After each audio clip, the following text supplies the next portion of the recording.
All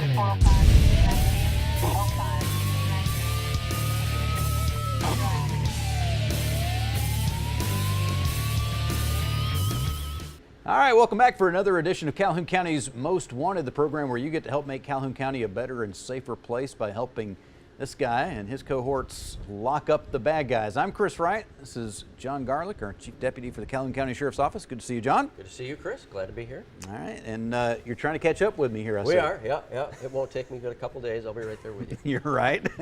We are doing our No Shave November a month early and lasting a month later. We're raising money for our Deputy Sheriff's Association, which goes to the annual turkey cookout, which benefits the Baptist Children's Home. So we're starting in October. And it seems like a lot of things are starting. This is the time of the year when a lot of things really start happening. Everybody's back from their summer vacations. We've settled into school. Let's now have all of our festivals and all that kind of stuff. And we've got a big festival this weekend. We do. Oxford Fest is this coming Saturday. So that's a huge event. I think it's their 30th anniversary, right? 30th year. 30 years they've been doing that, I believe. I believe it's the largest one-day festival in the state of Alabama. I think that's right. And that means there'll be a lot of people. So we want everybody to be cautious out there on Saturday. Come to Oxford Fest. Make sure you park wherever you can and be careful driving around the city of Oxford, because there'll be parked cars in places where they don't normally park, I think. And there'll be lots of people walking up Snow Street and downtown Oxford, and we want everybody to be careful. Come have a good time. There's going to be lots of entertainment. Our favorite probate judge will be entertaining down there with some exciting guests, I think. You never know. And it'll be a fun event. Looking forward to it. Yeah, I'm going to miss it this year for the first time in forever. I always, at Oxford Fest, I always see somebody I haven't seen in years. It never fails. So it's a great event to get back together with the community and reconnect with folks that you may not have seen since the last Oxford Fest or even before. All right, let's talk about how our community's been connecting with us. Community did a good job this past week. 5 arrested, bringing our count to 4,038 people since the inception of this show. Good job, guys. You guys are really knocking it out of the park again, and we appreciate that. But we've got more work for you to do. As long as you keep helping, we're going to keep asking for more help. And so we'll be right back after this break with the first half of this week's lineup on Calhoun County's Most Wanted. And welcome to this week's edition of Calhoun County's Most Wanted. First up this week, as in the past weeks, Remington Johnson, last known to be living in Birmingham. He's wanted for murder. We continue to look for him, and we continue to have large reward ready for the right tip with the right information to get this guy in custody. Please meet William Duke. Mr. Duke, last known to be living in Wellington. He's wanted for permitting dogs to run at large ×3. And this is Lisa Hanna. Miss Hanna, last known to be living in Anniston. She's wanted for failure to appear on attempted burglary. And take a look at Chauncey McClellan. Mr. McClellan, last known to be living in Talladega. He's wanted for failure to appear on carrying a pistol without a permit. And this is Antoine James. Mr. James, last known to be living in Anniston. He's wanted for failure to pay on burglary 3rd.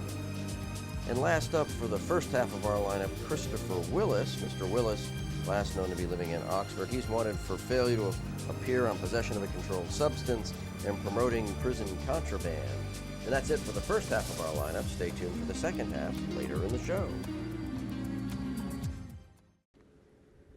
All right, welcome back. We'll have some more bad guys for you here in just a minute, but I've got a sign right now, and we're going to explain why that sign is here. There's Susan Shipman is joining us from Second Chance. Good to see you, Susan. Good to see you. All right, and we've got a few things that we want to talk about today. I do want to point out that you and John are sitting next to each other, and the reason for that is because we're talking about Kiss a Cop. So can we activate the TV24 Kiss Cam? And let's not. This is a thing that we're doing to recognize that we appreciate the work that law enforcement does. You know, it's a Hershey's Kiss. It is a Hershey's Kiss. Oh, it's not like not the like Kiss Cam is on now. Darn. See, I'm not going to give it to you. Yes. You're not going to give it to me. I'm not going to give it to you. October is Domestic Violence Awareness Month, and one of the things that we're doing this year, and probably only this year for October, is you're not going to do this again next year?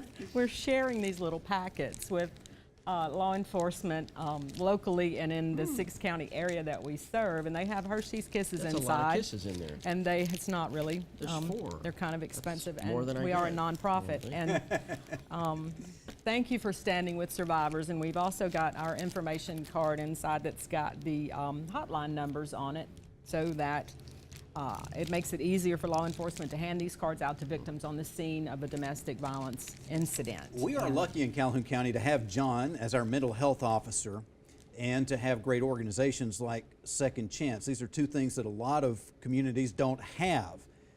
But even with those great resources, it's still very important that the law officers on the street have some understanding of how to work with the victims of these kinds of crimes. It is important, and we know that law enforcement gets frustrated often because they may have been to, the scene of a domestic violence incident on repeated times. But we have to never give up on the victim. We know that it takes a victim 5 to 7 times fleeing a domestic violence situation before they make that permanent. And so appearing at a domestic violence incident is one of the most dangerous situations for law enforcement, and we recognize that as well. We know that every day they put their lives on the line, and that there are so many domestic violence calls that they make up a majority of the calls that law enforcement takes and responds to. And so this is just a small thank you, and that we know that you guys do this every day. And on behalf of our local law enforcement, we thank you, and we're proud to do whatever we can with domestic violence. It's a dangerous call, but we feel the stress, because as you say, we know when we show up there that the victim is probably called multiple times and has been given all of the advice and all of the opportunity to walk away or run away. Right. And yet, for very many subconscious or other compelling reasons that go all the way back to childhood, And you know they what? come back. Right. I've been told a million times, and I know that drinking a lot of soft drinks is bad for my health. And I don't say that to trivialize assaults and domestic assaults and that in any way. We've all got information inside of us that we know is true, that we still, for whatever reason, don't act upon in the best way. Exactly. We shouldn't be sitting here judging somebody. It's just a different situation, and if you're not in that house, in that body, right, you you don't don't know. know You don't know. what they're dealing with. Exactly, that's exactly right. And so, it is our job to help educate survivors that come into our programs about the dynamics of domestic violence, that it's not their fault, that there's nothing that they can do to change that, and that we're there to empower them to their own successes. We don't determine what success is for people that come into our programs, because it's different for everybody, like every situation is different. It's oftentimes from the counseling side, we see domestic violence as a multi-generational thing, both on the abuser and on the victim. Chances are the victim was brought up in a house where he or she were abused as a child or watched abuse on one of the Exactly. spouses. Right. And they think that environment is normal. Right. They may go to other friends' houses and they may say, well, this is very pleasant. This is different than my home. But when they get out into the world and they start dating and getting married, they fall back on what is their normal. Exactly. Which may not be healthy. And that's one of the reasons it's so hard to break it. And again, Right, when you say right. they think that that's normal, they may know the facts and figures, but our subconscious mind guides us more than our conscious mind does. And the subconscious mind doesn't just automatically read something, hear something. Even if the conscious mind trusts it, the subconscious mind doesn't erase what it knows immediately. Right, and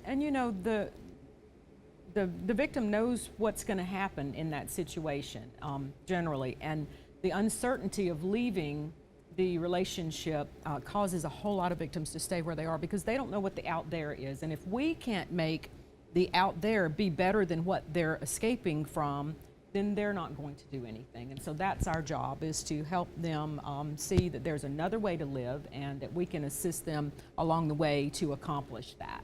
All right, we need to take a quick break, but I know we've got some other things to talk about, so we will take that break. We'll come back with the second half of this week's lineup, and we'll talk some more about Second Chance and some things that are happening here in our community on Calhoun County's Most Wanted.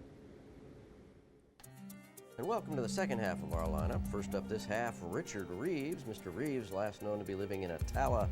He's wanted for failure to appear on false reporting to law enforcement.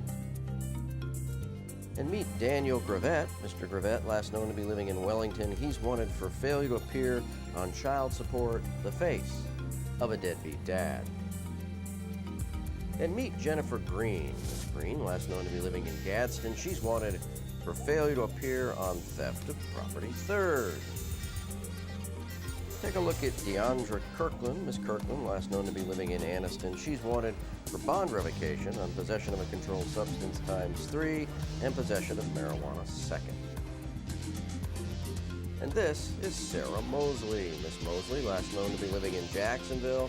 She's wanted for failure to appear on writing multiple worthless checks. And take a look at Brian Dobbs. Mr. Dobbs, last known to be living in Anniston. He's wanted for failure to appear on possession of a controlled substance. And last up in our lineup this week, Talisha Cunningham. Miss Cunningham, last known to be living in Anniston. She's wanted for insurance fraud. And that's our lineup for this week. If you know the whereabouts of these folks, please give us a call at Crime Stoppers. That number, 256-238-1414. Just a few minutes, we will have our Crime Stoppers segment of the show, and we'll have our Crazy Criminal of the Week, who this week wasn't really a criminal at all, but you can't blame the cops for thinking that he was. But right now, we're talking with Susan Shipman from Second Chance, and October is a big month for Second Chance. It is. It's Domestic Violence Awareness Month, and we try to do more to get out in the public and make the public aware of the services that we provide and how to access those services. And this year's theme for Domestic Violence Awareness Month for us is Stand With Survivors. Our largest event that we do in October is the Domestic Violence Awareness Walk that's going to be on October the 24th. We'll do registration starting at 5 o'clock. It's at Centennial Memorial Park and at 17th and Quintard. And so we'll do the registration, and we're going to have a photo booth. We've got a frame that has Stand With Survivors. You can have your picture made, go on Facebook with us, and then we'll walk and come back to the park, and we have a speaker, Linda, who is a survivor of domestic violence, who worked with us in our programs, and she's going to be speaking. Very nice. Yes. It's amazing at walks like that. It's easy to look at it and say, that doesn't change anything. Mm-hmm. But for the individuals that are there, that are survivors, or maybe not a survivor themselves, but closely connected to a survivor, and maybe they don't understand everything that relative or loved one has gone through and why they're in the situation that they are or were in. And for that person there, the people that they see around them, and it may be one specific person that they see, or it may be the whole group, it does make a difference to them. Absolutely, because you know, domestic violence brings about shame and guilt and all this stuff that is not, you know, the victim's not to blame. And so knowing that there are other people that stand with them and acknowledge their victimization and acknowledge their survivorship is really important. There's a lot of self-esteem issues involved with being in a domestic violence situation, and bringing somebody back from that and letting them know that, yeah, you are important, and we're with you. How much has social media impacted that these days? Because I know so often we'll see people that feel desperate in some manner, and they'll throw something out there on social media, and they don't really give all the detail, or sometimes they do give every single detail, and then responses from people who don't know what's going on flood in, telling them exactly who they are and what they need to do. Yeah, and nobody really knows who they are and what they need to do. They need a safety plan. They can call our crisis line. We can help them with some options, but you know, knuckleheads on Facebook that are telling people what to do may get those people killed, and so it's just not the thing to do. Sometimes we get some ugly stuff on our Facebook page, and we just don't respond to that because there are people out there that don't know, and they don't know what they don't know, and that's okay. But it's easy for these victims to think that those responses on Facebook are the full range of responses that they would get from actual people that they see and look at face to face and take the time to listen to. Yes, and that could well be, and so don't do that. Give us a call, 256-236-7233, 800-650-6522, and we'll talk, and we'll we'll clear that up. We were talking at the beginning of the show about Oxford Fest. Yes. That's coming up this Saturday, and I know you're going to be there. We are. I had this horrible dream a few nights ago that it was like tomorrow. And thank goodness it's on the 7th. And we are always at Oxford Fest, and we sell some baked goods that our board members cook. And mostly what we do, though, is we hand out resource material so that anybody that doesn't know about Second Chance or how to access services is going to get a piece of something that's going to have a phone number on it for them. And oftentimes, people will come up to our table and say, you guys helped me. I was in your shelter in 2001, and I brought my 6 kids with me, and we're doing good now. And it's like, okay, that's good. That's why we do this. And I'm sure a lot of times they come up and they don't say anything. Maybe they don't even take a pamphlet, but they see that there are real faces behind the name Second Chance. Exactly. And it makes the difference between them making that call when they're ready. We certainly hope that it does, that we are all live human beings, and majority of our staff has been through domestic or sexual violence in their own lives, and so we have empathy that comes from here, and we try to talk the language of the heart and help them. Mm-hmm. It's just so important, John, to get out there and be, one-to-one. Absolutely. People who are in trouble need somebody they can turn to. And you were talking about social media and Facebook, and unfortunately it's so very easy to turn there when you're all by yourself and think that there's a connection, and it's just another form of abuse, really. Mm-hmm. They open themselves up for it. So it's very important to get out and actually talk to an individual and build some rapport and some trust. And once you have that, then you can really start to problem solve. Exactly. I wish we had all day to talk about these, because I know there's a lot of things that you'd like to say, but folks will have all the time they need on Saturday at Oxford Fest and at other events going on throughout October. Exactly. Thank you. Look at our Facebook page. We're all over that and telling everybody about the events where we will be, and come join us. All right, so go on Thank Facebook you. and don't ask for people's opinions, but look for Second Chance and talk to somebody in person. All right, we will be back in just a few moments, and we will have the Crime Stoppers segment of the show and our Crazy Criminal of the Week on Calhoun County's Most Wanted. And welcome to the Crime Stoppers portion of our show, where we ask your help for our investigators on the following cases. Sometime between September 23rd and September 25th, the green Ryobi 3,000-watt generator was taken from construction site on Railroad Drive in Alexandria. It is marked in large letters, Excel Masonry. And sometime on September 28th, the Mossberg 20 gauge, a Henry 22 caliber rifle, an H&R 410 shotgun, and a 50 caliber black powder rifle were all stolen from Hollingsworth Road in Jacksonville. And on September 20th, the purse was stolen from this car in the Dollar General parking lot on Highway 431 in Alexandria.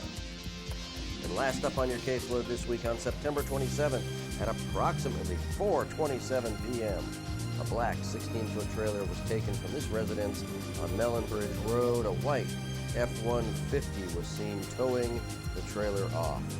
If you have any information on these cases, and we hope you do, please give us a call at Crime Stoppers. That number, 256-238-1414. Remember, we want your information and not your name. Stupid! You're so stupid! All right, our Crazy Criminal this week is not actually a criminal, John, but Uh-oh. you don't always know, do you? Never know. All right, so we had a movie set, but was it, a lot of movies are shot in real locations these days, and this is the case in Indiana. They're shooting an armed robbery scene at a real brewery. Okay, somebody sees something and calls the cops, so the cops are on their way. The scene is finished, and the actor that's playing the armed robber decides to step outside to take a break in full costume, holding his prop gun. Oops. He backs out the door onto the back porch of the brewery. The police officers are arriving and yell, "Drop your weapon." He's wondering, who are they talking to? It turns around, and so they shot. Oh, dear. Fortunately, they need some more time at the firing range. Ooh. They missed. Ooh. But that could have been a lot uglier, because nobody bothered to tell the police office that they were going to be filming. Yes, it's nice to know those things. Yeah. Usually the movie companies will let you know, but some places they're shooting now don't have experience dealing with all that. Yeah. Yeah. Yeah, that could have been a bad day for everybody. The point here, I guess, is that even when you are completely within the bounds of the law, if something could be misconstrued, you need to think about that. You need to let the public know, and you need to let the police department know. Oh yeah, you need to let everybody know. Yeah. And there's a lot of independent filmmakers out there, just onesie or twosie peoples on a set with a couple actors, and yeah, you need to know. All right. Yeah. Well, we thank you for joining us so that you know what's going on in Calhoun County. That's all the time that we have for this week. We'll be looking for you again next week, but hopefully not in the lineup on Calhoun County's Most Wanted.